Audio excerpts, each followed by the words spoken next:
I'm truly sorry that it has come to this and that I had to bring you here today. I'm sorry that I keep tempting you with images of what it's like living in Vancouver. That's gotta be the nerdiest thing I've done in a while. How do you feel? Cheesy, which is fine because, you know, I am.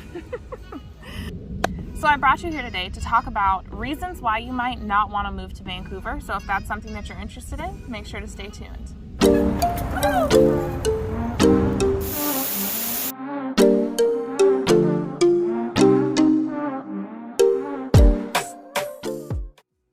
So we're actually joining you from Vancouver Lake Regional Park, which is on the westmost side of Vancouver, and we were actually out near downtown Vancouver, and we were in the Lakeshore neighborhood, and we decided, hey, we're not that far, let's come on over here so we can film this video.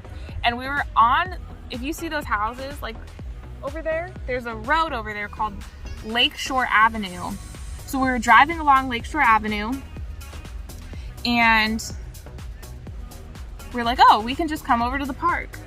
And it took us 15 minutes to get from the east side of the lake over here to the west side of the lake, just to give you an idea of just how big this lake is.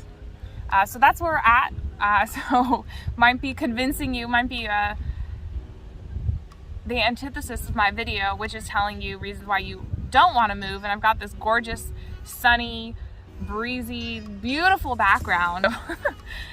Make of that what you will. So I got my handy dandy notes.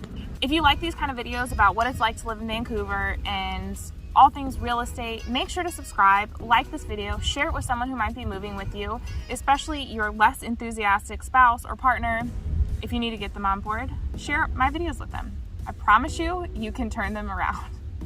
A lot of my videos about Vancouver focus on reasons that you might want to live here, things that you'll do when you live here, things you might want to know. My most popular video right now is 15 things you need to know before you move to Vancouver, Washington. So if you haven't checked that out, I'll tag it right there.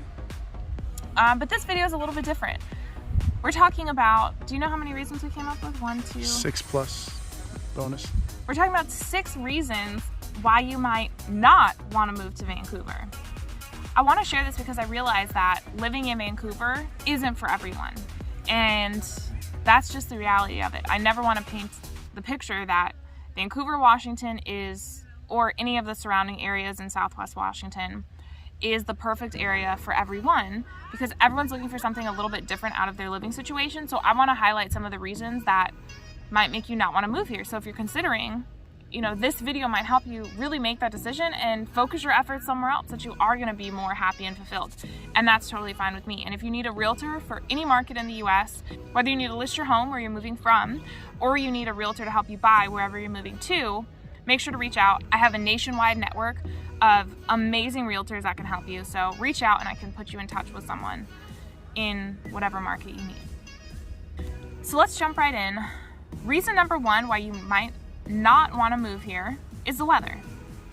I think that's pretty obvious because the Pacific Northwest is known as a rainy and gloomy area, and we're in the beginning of May, so obviously we have, I don't say obviously because I guess some places are still cold, and some parts of Canada I think are still getting snow depending on the year.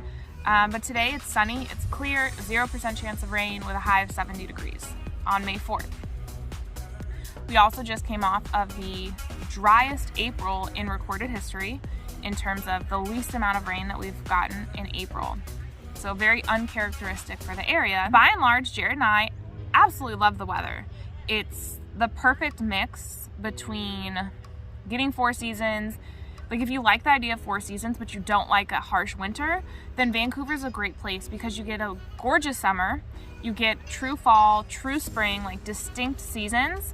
And the winter is pretty mild. We get very few inches of snow, about 3 inches of snow a year. We get several inches of rain per month in the winter months. And I'm talking about ranging from about like 3 to 6 inches per month in the winter months. So when it comes to the rainy winter months, we don't have 5 months of winter, but we have 5 rainy months of the year, or the 5 months that are the most rainy, where you're getting like 5, 6 inches. And that's gonna be from November to March. So outside of those other months, we have very mild rain.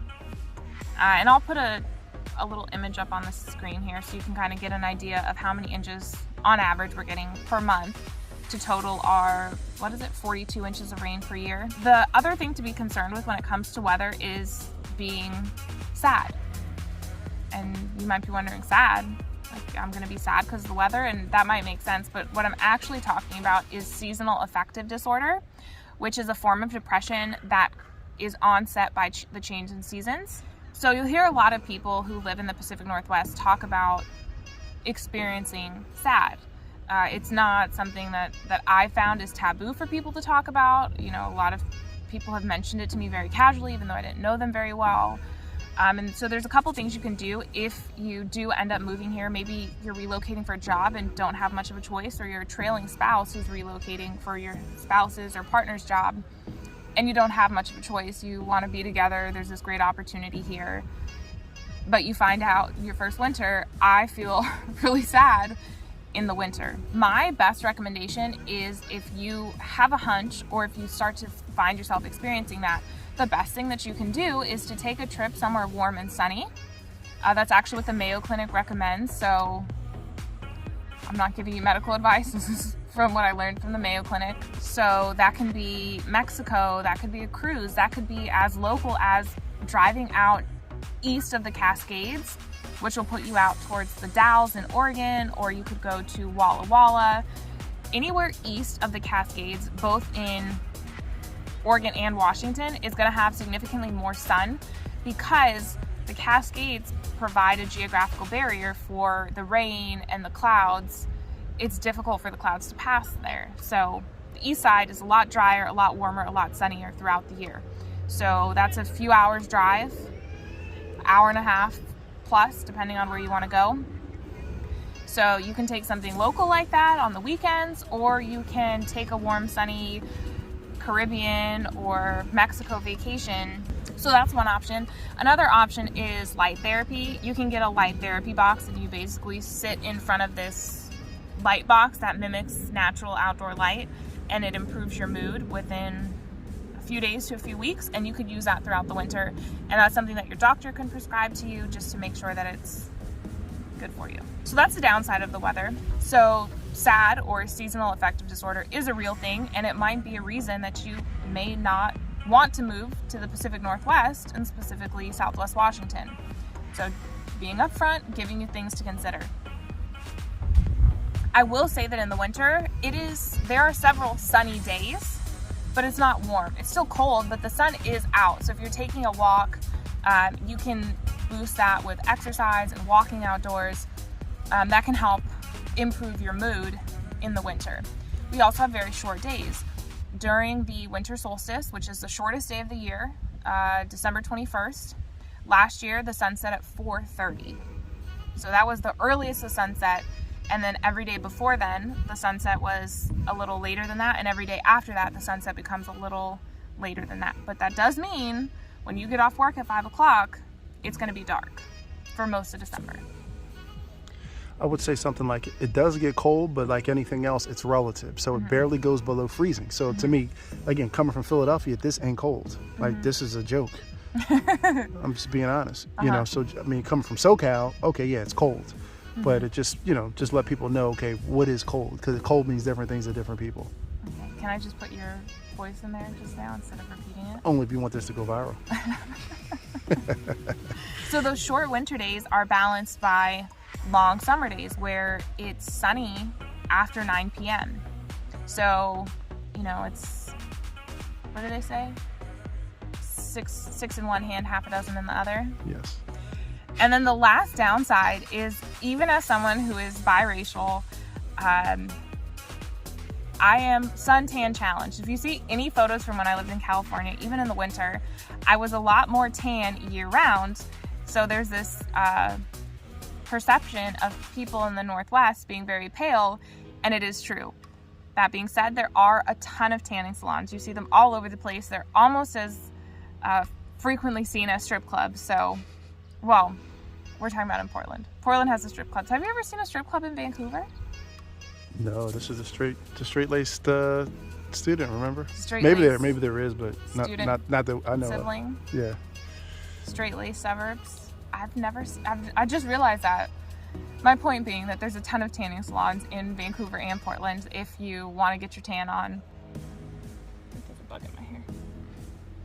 So that's weather. So this video was made for the questioning people, the skeptics, on whether or not they might want to move here. My whole channel is dedicated to what it's like to live here and reasons why you might want to live here. So this was just a little bit of a different take on reasons why you might not want to move here. And either way, whether you decide to or not to move to Vancouver and Southwest Washington, I just want to make sure that you're getting the information that will help you make the best decision for you. That is my ultimate goal. And if you do decide to move here, to help you purchase your new home here, it would be my honor to represent you. And I would absolutely love to work with you because the people who reach out to me are cool as F. And if that's you, I'd love to work together. And if you live here, or if you were thinking about this area and decided against it, let me know your reasons why. Like, what did I miss in the comments? What did I get wrong? Let me know. I'm open to other views, feedback, like I talked about with politics. I don't need everyone to share the same thoughts as me. These are my personal opinions, and I really want to hear from you. I don't think I've said this yet, so if you have any questions about moving, if you need help purchasing a home, if you have interest in maybe getting into real estate for yourself, anywhere in the country or even the world, shoot me a text right here, 360-818-4438. I'd be happy to help you. Text is the best way to reach me, but you can also catch me on my website. If you want to start searching for homes, head over to halbyrd.com and start favoriting the homes. That'll let me know, like I'll get an alert and it'll let me know what you like. And as always, like every YouTuber ever says, although I don't really consider myself a YouTuber, but like, share, and subscribe. It really means the world if you would support the channel that way. And I will catch you next time. Ciao. Light therapy box. The sun's moving. But are you?